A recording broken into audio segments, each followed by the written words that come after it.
Јавната установа библиотека Искра Кочани денеска со низа активности го одбележа Меѓународниот ден на литературата за деца, кој поради корона кризата наместо на 2 април годинава беше одложен и одбележувањето се одржа денес.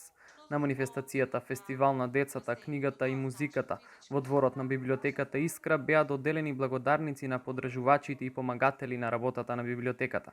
Благодарница беше доделена на општина Кочани, а ја прими градоначалникот Никол Чојлиев, како и на Ротари клубот и Ротара клубот Кочани Виница, компанијата Амфенол и Општинската организација на Црвениот крст од Кочани. Во рамки на одбележувањето на Меѓународниот ден на литературата за деца се одржа и трибина на тема специфичноста позитивните влијание и присутноста на литературата за деца во детскиот развој и во креирањето на детскиот свет.